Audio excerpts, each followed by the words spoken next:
Hey everyone, welcome to another episode of Maybe I'm Just Not Getting It. I'm your podcast host, Robert Davis, and in today's episode, I wanted to talk about something that I've seen a good amount in the media and through different type of avenues, and I wanted to discuss because I think it's representative of a larger problem, or I think it's one of those times where we see kind of issues that are almost like movie like ish come to life. And that's kind of the concept of class warfare. And in starting, I, I want to take a I want to take a quote, and it's kind of paraphrasing more than a quote that I remember hearing from Charles Barkley actually. In terms, and it was not that long ago, in terms of talking about kind of like the problems of this country, and I kind of agree and disagree with like certain parts of it, but I think the quote is very representative of kind of where we are today. And it's just that, he was saying that although you have these bases of division in America like racism, which are inherently and all right evil, and there's no justification for it.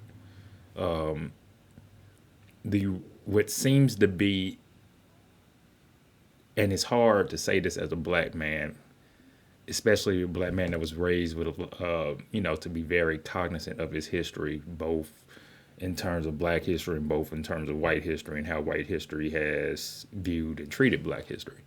But at the same time, I do agree with the concept of I think this country has formed classism into the new way of defining racism.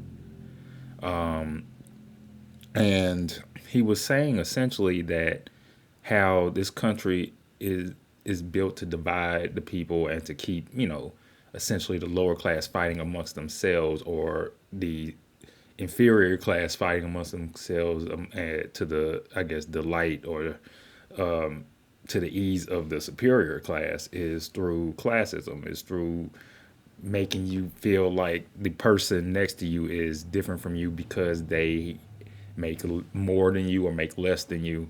And that's how, especially those in power that are most likely the wealthiest, keep their power. And it's other ways of division are easy, but that seems to be the more increasingly inherent way to go about it. And so that's really kind of what I want to talk about today is what I just determine as class warfare or kind of this class division that is inherently growing in our country and across the world in general. And so, we start by talking about, people love to find ways to divide each other. That's been since the dawn of time. I mean, racism, sexism, ageism, gang, just anywhere you go, there's always going to be a group. There's always going to be, we're this, yeah, you're not this. And so, we see that with social clubs, fraternities, sororities, teams, workplace divisions, units. Like people will find a way inherently. I think it's one of the probably nastier inherent ways in our society that we just divide each other. We find ways to make it, to say, I'm this, you're this. I'm this, you're not this, And I think classism has become one of the more socially acceptable ways to do so in our country, especially lately. And that's why we have seen it grow so much. And so I think before I go into it further, let's talk about just at a basis what classism is, right? So classism is essentially, in a very layman's terms way of looking at it, dividing or associating people by their economic or their financial status. When we think about classism in the typical sense, we think of the rich people think they're on top, the poor people are on bottom. Poor people are essentially, or the impoverished, or however you want to say it. I don't want to sound impersonal or lacking empathy in this conversation, but I'm going to use terminology here that might be a little blunt. And usually, generally with this, you see the understanding that the poor are viewed as the lesser class with less rights or viewed as less human because of that. I take homelessness as a big example of this, but I'm gonna just stick with the general cause for now. We'll get into different examples later. And so classism, in a sense, works both ways. You know, it's you love the rich and you hate the poor, or in the sense that we've seen it grow with your Luigi Mangione type of situation. I hope I'm saying his name correctly. You hate the rich and you I don't say love the poor, but you hate the rich and you love the poor. And so we seen it work both ways and every way in between. The war on the middle class, the middle if the middle class views themselves as higher than the lower class, if the lower class views themselves as higher than the extremely impoverished or the unhoused. It's a never ending cycle. And as money dictates our society more and more, I think, and when I say as money dictates our society, I mean money dictates what's popular, money dictates what's ethical nowadays. People say it doesn't matter because I'm getting paid. A lot of acts that used to be shunned or looked down upon are accepted now because we've accepted that those acts have a financial value to them, and that financial value overrides whatever the ethical value was. And so I think as we see that, we'll see classism become more prevalent and more widespread as time goes on. And so we talk about, well, why does this matter? I mean, I think first, classism, in a sense, it mixes, it mixes a variety of different prejudices. If I had racist tendencies, I'm going to use racism against black people as my example because it's an example I very openly can understand and easily explain from a white person's perspective, let's say from a rich white man's perspective. If I have kind of a racist prejudice against me, I mean against like black people per se, and I view all black people as poor or not on my financial level, then classism helps me live with that. It helps me justify that. Yeah, not, and I can say, oh, it's not because you're black, it's because you're this. You're not I don't live with black people not because there's no black, not because I don't find living with black people discomforting or unsettling. It's because they're not on my, there's none here, there's none in this financial status, and that's their fault. We get that. I mean, the same with sexism. Classism is used a lot of times in that regard of women not earning enough money, or sometimes on the flip side of women earning too much money and thinking that maybe a man shouldn't be living in this a man isn't on her level either. And I think it goes back, I mean, the same with ageism, with religious beliefs, especially when those religious beliefs come from a certain sect of people. It's easy to say, well, yeah, this religious belief, let's say being Muslim, for example, this religious belief is, I think that this religious belief is associated with a lower class of people because maybe I only think of Muslim faith being by immigrants from a certain country or something like that. And I don't see them being on my economic class level. So I associate that whole religious belief with being under my class level or under my my societal level. Sorry. And it just relies heavily on a variety of different socioeconomic and sociocultural factors where you can you can pick the points of different prejudices out and put that into classism. Because generally at the top, you'll see rich white.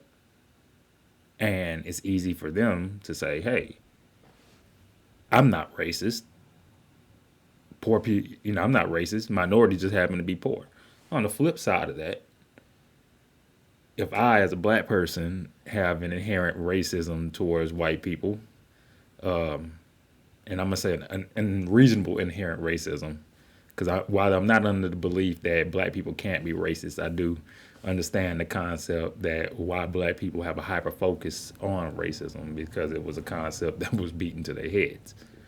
So with that being said, if I think, oh well, if I have as a black man have an inherent type of racism towards white people, I would view all rich white people, all rich, and oh, that mean rich white people don't give a shit about me. So therefore, that class of people, the rich, I have already inherently kind of spread that whole kind of hate against. And so we just see where that can kind of get out of whack a bit. And the reason I bring that up is because classism plays into this false narrative that money transcends all prejudices and being rich is essentially being above all. We see this with different. We see this with a lot of minority celebrities, especially very wealthy ones. And again, I'll get into specific examples later, but we do see that with that in terms of always, also with minority politicians that get to a certain level of power, especially working within the Republican Party. I think Democrat is a little bit different, but especially within the Republican Party, it's this concept of almost, oh, well, I'm one of the good types of this, or if they were living the life I was, they would act differently. I think that kind of gets into that. I laugh at the O.J. Simpson narrative. I'm not black, I'm O.J. Like that's that classism type of thing, where it thinks, oh yeah, because you're rich, that's a trend. It transcends you beyond your social status. Like I'm not a black man, I'm a rich black man. So whatever black people dealing with that because they ain't got money. I don't deal with that because I do. That sort of classism, that sort of thought that money transcends everything, which to a lot of people is not a lie. I mean, and go back to the original point of money dictating society. It has merit to it, but that thought and belief can be very dangerous into getting people to just think that as long as I got money, everything is good. And then the negative impact of it, is your worth being based upon your wealth. I mean, and, we know it's crazy because the thing that a lot of media builds in, and whether it's like, just your end of the day good messages, money isn't everything. We see that in so many different avenues. Money isn't everything. They say money isn't everything. Money isn't everything. Money won't make you happy. Money can't buy you happiness. Money can make your life easier, but it doesn't mean that your life will be easier or your life will be happier. Money, we get all of this. But then you see these examples, this classism type of base where it's always your worth is based upon your wealth. And I just think, if you're wealthy, and it's like if you're wealthy, all the good things in the world will happen to you. And if you're poor, that's your fault and all the bad things will happen to you. And then on the flip side, it's coming to this also impact of thinking that if you're rich, if you're beyond wealthy, then you deserve for bad things to happen to you because your wealth came from some sort of method that shouldn't have happened. And I think both sides are equally as fucked up, just to be honest. One side, obviously, when you're looking down on the poor, impacts a lot more people than when you're looking down on the rich, in a sense, if I'm making sense. But either way, that's still kind of fucked up. And so, what type of example? There's plenty of examples that are out there of this. We talk about hip hop music is a big one in the sense of I think a lot of rap is inherently classist, especially nowadays. And you think of a lot of rappers, I'm going to use Rick Ross and Drake as two big ones. But they can probably be switched out for 100 different people. In terms of rappers that a lot of their content is based upon them talking about things they have that other people don't and why they are better than these people because they don't have this. Because they're not able to get the same level of things they have. A lot of Rick Ross music is essentially him just walking around his house talking about his drapes and his blinds and his counters. Same with Drake, and these lines about these places they've went and these vehicles they have, and the way that they can be catered to and chauffeured around, in a sense that it's a brag of I have this and you can't. And then when they talk about, and the same in all rap, rap is based upon, I always say, dissing the imaginary person. Like, oh yeah, and you niggas think this and y'all do this and y'all lame because of this. But that imaginary person they're talking about is always, you don't have this. You couldn't afford this. You can't do this. You can't get these type of women. You can't. My time is worth more than yours. Your house isn't as big as mine. Your pool isn't as big as mine. Your bed isn't as big as mine. Your chains aren't as expensive as mine, or your diamonds aren't as clear as mine, and that makes you less of a person compared to me.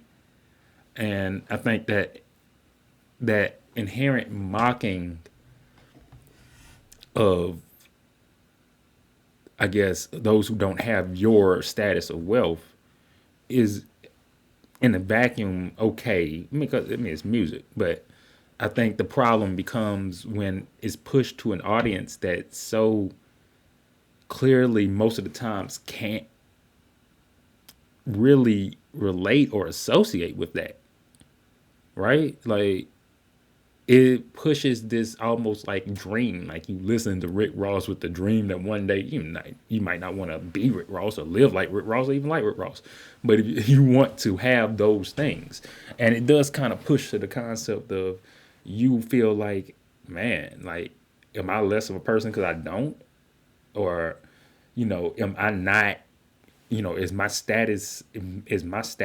importance, is my worth to the world less because I don't have all of this, or because I don't have the amount of money in my bank account to be able to push these type of to be able to live the way that they live, or to afford the type of things they afford, or just to afford things in excess like I would want to, you know and I think that's a very dangerous concept that hip hop music and a lot of rappers push. But at the same time, hip hop in its sense is a bragging culture. Like, I brag about what I have. I brag about the person I am. It's very macho. It's very exorbitant in that sense. So I get it, but it does, when those that are listening to it are oftentimes not in that position. It does keep spreading that classist type of thing, of where I'm better than you and I'm better than all you niggas because I got this, and if you ain't got this, you ain't shit. And so for somebody to listen, how do they think they better? They want to go out and get those same things. Everybody's going to spend their last on a chain, or to get their grill done, or to buy some designer clothes or some designer shoes, or to make sure that their haircut is the cleanest, or whatever the case may be, because to them that's trying to present that classism, that I'm of a different status, of a different tier than what would be deemed to be worthless. You know, the and then I spoke about this to a degree, but it's one thing I do want to talk about, is the Luigi Mangione thing. I think that's on the flip side of it, right? Like, and I'm not gonna go through the whole case because I don't believe this isn't the platform for it. And I think that the point that I want to bring from it is that, more not based upon what he did or what he's been accused of doing, I guess, because there's always been people that have committed murders or heinous acts based upon whatever ideology they had in their head at the time. Whether whether the person that was the victim of their assault or attack had something, was the reason for that, or whether it was a random attack, whatever the case may be. There's always been some, people always have, there's always been random attacks, or these attacks because of an ideology, or this person caused this, or this person's evil, so on and so. My point that I want to talk about here is more the public reaction to it, because it was one of the first times, and I think it's kind of a dark type of thought, where people are celebrating it. Like, oh yeah, in the sense of, yeah, if he killed him, that guy deserved it. Free him,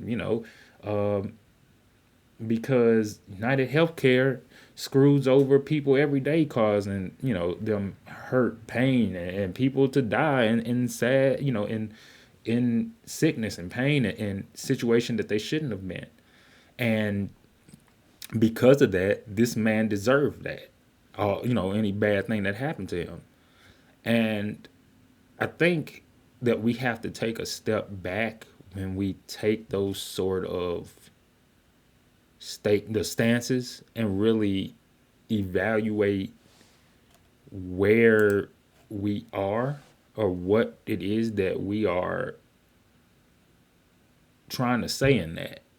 I mean, because like, just to start, like, my personal perspective on it is like, I get that United Healthcare fucks over a lot of people in terms of, denying claims, trying to find any way to avoid helping people when they can, from the concept of cutting liability, cutting costs. I get that. I got 100% get that. And I get that the CEO, I forget his name, as the head of that organization, first, you're going to be, because the organization itself, even though it is taxed and treated like a separate individual, it's not its own actual person. So you, as the CEO, are going to be the face of that quote unquote evil corporation. I get that. And I get that you have to own that if you do fucked up practices, you're going to have people look at you in a fucked up way.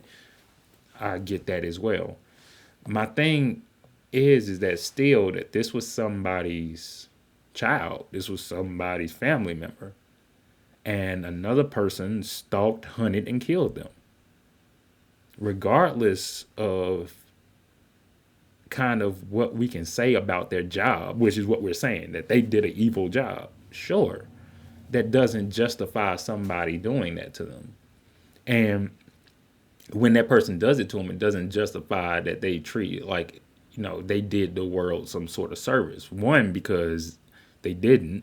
I mean, United Healthcare is not going to stop their practices or policy. They're just going to appoint another CEO to keep doing the same things. So they didn't, what I'm saying? It wasn't like there was a stopping or was some act that saved the world or changed anything. He just killed somebody because he felt like he wanted to, that person needed to pay. And he stalked, plotted, and killed that man.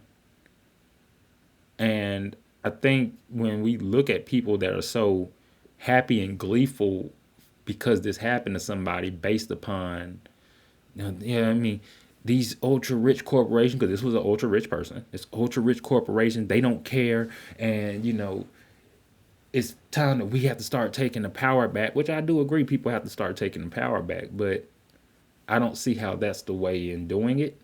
But then again, as I've understood from revolutions before, and I don't think this is a revolutionary act, but I've understood that you can't control what that looks like. And when people are desperate, oftentimes you can't control what that desperate act looks like. But I do think that you can judge it for what it is and say, is it part of a larger conversation on why he did what he did? Yes. But does that mean that what he did is justified? No. But that's just, my thought on it. To bring it back to the classism standpoint, the lack of empathy towards the CEO. And I'm just talking about this CEO. I get, again, that if you're the face of a company, evil. Like, I'm not saying, oh, treat all CEOs with respect and kindness because they do. No, I'm not saying that. But I do think applauding the murder of someone is a dark spiral and a slippery slope that we as a nation don't want to go down. I mean, and I get that the rich probably applaud the applaud, the hardships and the deaths of the poor all the time. And I don't think they're any more right in that. And I would hope they take that same lesson to say, if you want people to be more empathetic towards you and not view you as soulless, heartless creatures that everything that they hope bad things happen to make yourself more empathetic towards them as well. And hopefully there can be some sort of mutual type of calmness, at least within that. And that kind of brings me to the next example I kind of want to talk to, which was the eat the rich type of movement, which is kind of based upon that same strategy. And I think, I mean, to the points I've already talked about, I mean, I think it's very ingenuine and it's built out of pain and more or less, I don't want to say not knowing who to aim that anger at, because I think it is kind of in the right place. I just think it's the wrong type of response. I mean, I think the eat the rich type of movement, first off, just in that concept, first off, it doesn't work. Like, I mean, if you killed all rich people, the money wouldn't come back. You know what I'm saying? The concept of destroy the rich wouldn't come back. To that wealth wouldn't come back to the general populace. It would just stay within. I mean, that's what the laws are designed to do, to keep that wealth within them. Like, so that's the first part. But I think that the eat the rich kind of movement is it's one. I mean, it is a promotion of class warfare in a sense, but I think it is also asking people to hate almost an unknown enemy, because everybody has a different understanding of what rich is, or a different, for somebody, and based upon wherever they're at, whenever you're looking up different, varying levels of where you're looking at is, I mean, is rich to you. If you're middle class, are you looked at as rich by the poor class? Do they view that as eating the rich? Is it just the ultra, ultra, ultra wealthy 1%? I mean, if that's the case, how would you even find and meet these people? Because they're not those that you just see in everyday life. And so I think the Eat the Rich movement is one where, it spreads a popularity online, that promotes kind of these ingenuine class warfare ideas. And it's something that we have to think about in terms of being empathetic towards each other and understanding the concept that somebody's ultra wealth may come from a problematic place, and that needs to be discussed and pointed out and criticized.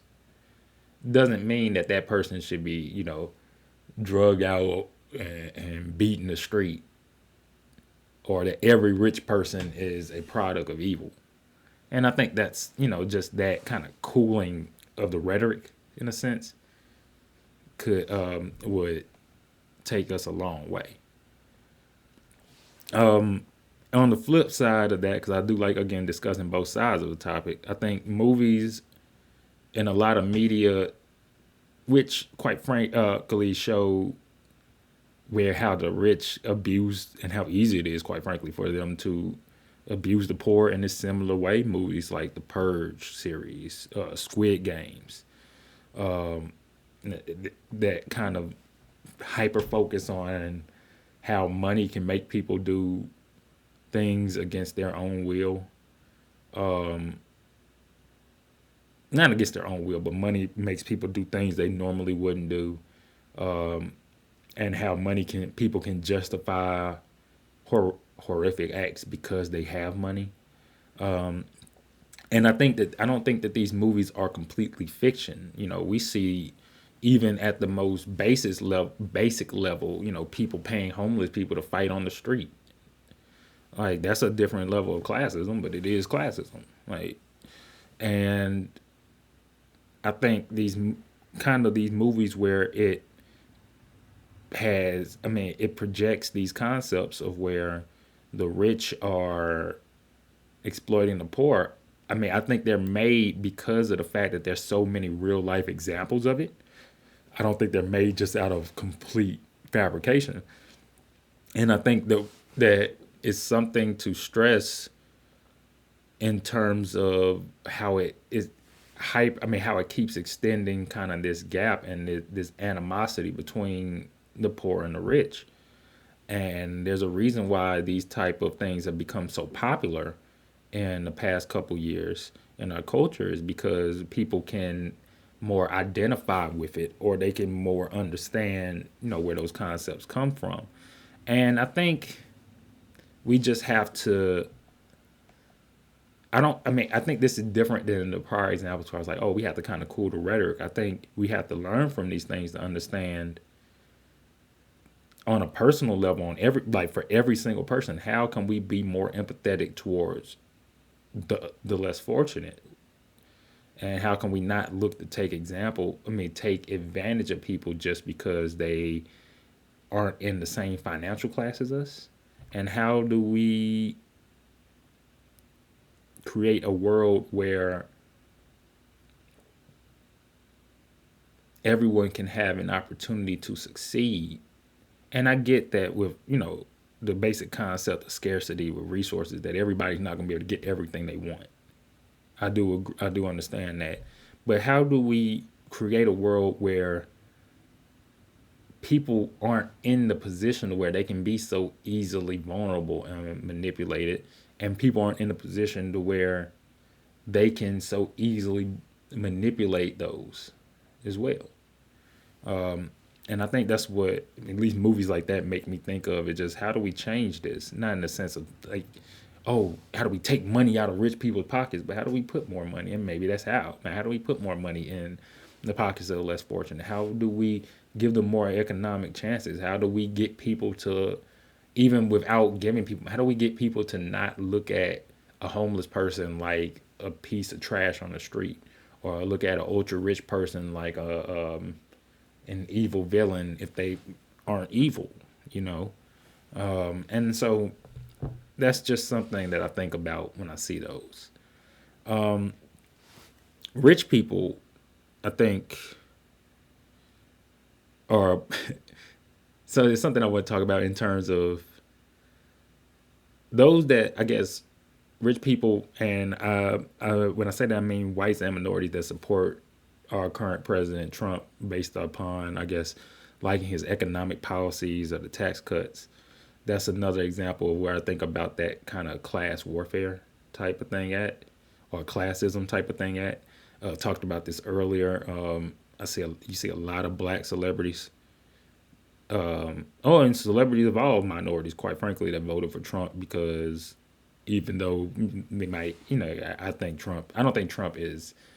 I think Trump has a racist tendency. I don't think he's like, oh, I hate all black people, racist, but I do think he's the type to be like, oh, you're one of the good black people type racist. And I think, again, back to the point of when minorities get to a certain financial level, and some of them at least, they think, yeah, those issues that, people I grew up with or people that my fans are, whatever, they don't apply to me, so I'm different. And a lot of rich people voted for Trump because of that. Black, white, Hispanic, Asian, doesn't matter. They voted for Trump because of that. Because his financial policies impacted them more in a beneficial way because they were rich and they felt like, yeah.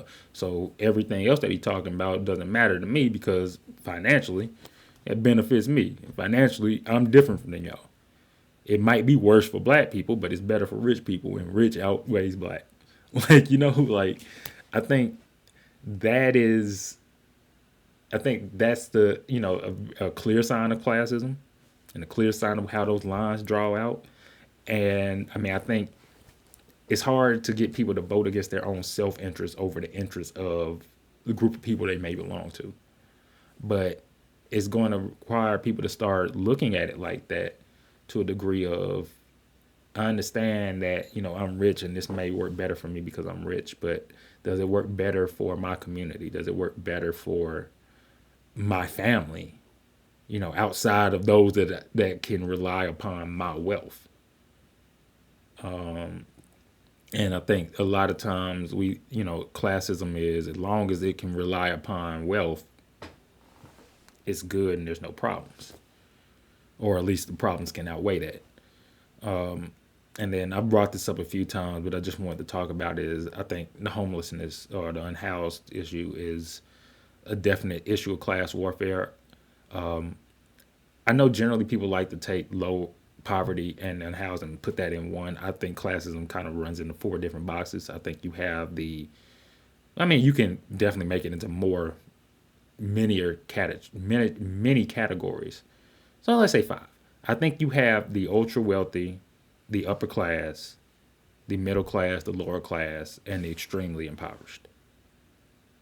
I think you have those five kind of classes. I think I said five. And I think just to focus on the homelessness or the extremely impoverished, it's oftentimes from every other class's standpoint easy for them to look at a homeless person on the street as if they are not there or as if they are not a human being. If that, it's easy for the police to treat them like that. It's easy for people to treat them like that. And I think that's classism in the sense of, I mean, I get not asking everybody at any given point to be like, oh, I'm going to save this person. But I think the concept of disassociating their humanity, because of where they are in their life economically, because they can't afford to provide themselves, whatever reason, because it may be self-inflicted reason, maybe societal, maybe a mix of both. But to be able to justify that as saying, I'm not, I mean, this person deserves this or this their life because of A, B, and C. I think it's that classism type of example that we have to avoid, where we are able to again say somebody deserves this, or whatever happened to this person is their own fault, or just to ignore their existence in general because of that, because they are homeless or because they are extremely impoverished. I think it's a widening feeling and it's a widening thought that goes on and amongst again every other social class above it, and it's just something that we need to think about from our own humanity standpoint. And so I kind of led into this, but I mean, I think this classism thing brings out many different concerns. Mainly, we're causing a lack of morality and empathy for people based upon their financial status. I mean, I think that's, I mean, I don't know how more clearly to say it than that, in the sense of we cannot, whether it's be against rich or poor, we cannot let how we view somebody from a financial status dictate whether we think that person is deserving of empathy, deserving of sympathy, deserving of life. I don't, and I think we get into this concept where we're so bloodthirsty for someone to pay for the animosity and the pain that we all feel, that it's easy to use that as a vehicle for that bloodthirst. And I just think that we have to again find ways to love and be human with one another, and then even then still be able to say, but still we have criticisms, we have issues, not sweeping things under the rug or not talking about it, but things that we can bring up and that we can talk about in a reasonable manner, but not to the point of this kind of, I view you as less of a human because you don't have money or because you do have money, or there's no way, we're nothing alike, you're nothing like me, because of that. And I think that's just kind of deepening that divide, that once it's gotten too far, nobody's listening to anybody and everybody just kind of in their own sex. Another concern that I've talked about a few times in this, and I'm going to keep bringing this up because I've seen it more times than not, and I've heard almost every black person, especially older black person, tell me this growing up, and I've seen more than enough examples of it happening. Minorities falsely believe that money will make them accepted by white people, and it leads to sometimes a hate or a disassociation from your own people. That's, I mean, and like again, I've seen more than enough examples of it, from politicians, from celebrities, from people in business. Just in the case of like, oh yeah, I put the hood behind me. I put all that behind me. I'm somewhere different now. And I get that success brought you to it brought you to experience and be exposed to different elements that people mainly from that prior class level that might be very much your same demographic level racially might not be able to experience, but it didn't make them less, or their livelihood or their human experience less, or make yours more because you're now in that different category where you can experience different things.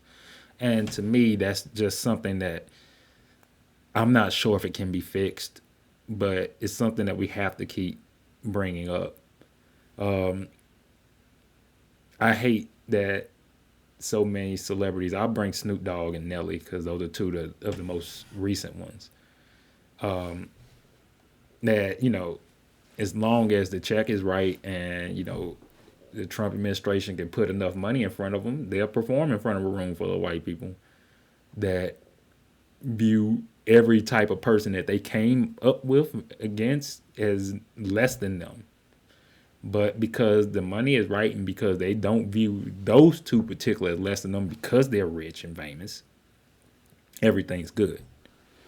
But as Vivek Ramaswamy is a good example of this as well. Byron Matthews, the guy, a lot of your black Republicans are a good example of this.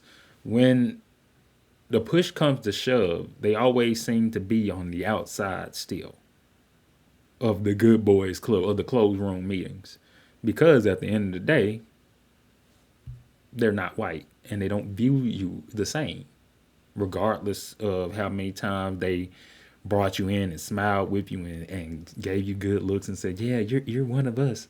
You're not, because they know at the end of the day that we are us and you are you. And regardless of class, that's one thing I can give white people, especially the rich white ones that control the world, is that regardless of class, they're gonna stick to their guns of saying like, white people, we're us and you're you. And I think concern I have is that people are putting their frustrations and hatreds in society. And again, this comes back to that bloodthirst thing. People are very ready for there to be someone to pay. And I get it. We're in a very frustrating time in our history. And people are ready for there to be someone to pay. There's something to pin it on. Someone has to be held accountable. And we're letting that need, I should say, that frustration and hatred based upon our hardships, we're letting that turn into a hate of each other based upon our financial statuses. Based upon a lot of different other things too, but financial status is becoming like almost a huge just off back. I hate you because you're rich. I love you because I hate you because you're rich, or I hate you because you're not my financial part, or you're poor so you're worthless. You don't like, or you're not even that you're poor or you're worthless. You're poor so you can't identify with me. I don't deal with broke shit like that. I get it, but that people are putting their frustrations and their need for there to be somebody to pay for it into hating a particular class or a sect of people, which in classism is crazy because a lot of times, especially if you say, well, you hate the poor, you're hating poor whites, poor blacks, poor Hispanics, poor Asians, poor gay, poor straight, like, yeah, like, you know what I'm saying? So it's putting, just that need to find somebody to blame it on, I think is growing, and classism is being used as a way to identify that. The rich are to blame for my problems, and I wouldn't be in the situation I was if the rich weren't dominating the world. That may or may not be true, but people use that, especially a lot on the internet now, because it makes them feel better because it gives them somebody to blame. And as this won't ever change, it probably be the same to the day that this country ends. But the rich are finding more ways to separate themselves from everyone else, and they're furthering that classism gap and that empathy gap. And so we all know that the rich have always tried to find ways to keep money, not just keep their money, but to make more, to take your money too. And I think as those ways become more successful, especially with the current administration in place, as you see corruption in those senses become more blatant, as you see the ultra rich profit margins and revenues rapidly increasing at record rates, it only furthers that animosity, which is understandable, from people. It only furthers it. And to the point, it's hard for me to ask people to be more empathetic when you have some that are just blatantly stealing to get rich or doing the most corrupt to get rich. But it does further that gap. The more that this happens and the more that this goes on, it does further that gap, and it does just make it get worse and worse to a point where it will be a class war type tipping point. And I think class wars are always hard because it's the most, there's no uniform type of person. There's no, you're poor, you're rich type of person, because you can be a rich black man, you can be a poor white man, a poor white woman. So while it is always going to be hard to really for that to actually, quote unquote, happen, the gap is widening and people see it and people feel it and people hate it. And it's just a scary thought about where that could go. So, I think it's, I think to kind of conclude, bring it back, we know that the powerful run our society, and power most oftentimes identifies with rich. And they want us to divide and fight amongst ourselves. And I think that this classism thing is an example of that, because oftentimes the ultra rich aren't accessible. They're not people that you see at 7-Eleven or Walmart or you see driving around town. So, or you even people that you really can interact with or see on the internet. So, a lot of times this anger, animosity, discussions, warfare is just people amongst people. It might be the upper class, not the super rich. You know what I'm saying? But it's more or less a war against where those classes are talking about, the bottom four fighting amongst themselves, while the top at the penthouse just kind of look down and laugh at it. And I do believe it's like that. And it's important that we all remember that, we're human first. And that, we have to judge each other based on the content of our character. And if your wealth is based upon bad acts as a human being, then that's worth judging and criticizing. But just judging someone based upon their social or economic class is not beneficial or right to do. And then, because the classism divide is spreading so quickly, I think something must be done, before the damage becomes unrepairable. People are frankly sick and tired. I think the younger generation, especially because they grew up in a time where from their youngest thought, they were told that the economy was trashed out. While our generation, the kind of millennials, we kind of grew up with this. I think we grew up with the false, I don't know if it was a false narrative, but we grew up with the narrative that, if you just, you work right, you work hard, you'll be able to, start you a family, get you a house, have a retirement, and die with some money in your pocket to give to your kids. And I think we kind of took that promise of what the world was, and we see it. A lot of us see it as okay, that's not really what happened, and that's where our animosity came from. The younger generation was told from the beginning that the economy was trashed and that the world was pretty much done out, and so that's where I think a lot of their apathy comes from. But the more that this gap widens, just the scarier that it gets because a lot more of that apathy and a lot more of that animosity builds. And I mean, shit, what does a dollar cost? I mean, like at a certain point when you like, I mean, to those, if there's any that ever ultra rich that are out there listening to this, at what point? I don't want to say at what point is enough, but like when you've taken everything and money can't is the only thing left and it can't buy anything else. What does it mean? And what does it matter? And so that's just my thoughts, my opinions on it. But I appreciate you all for taking the time to listen.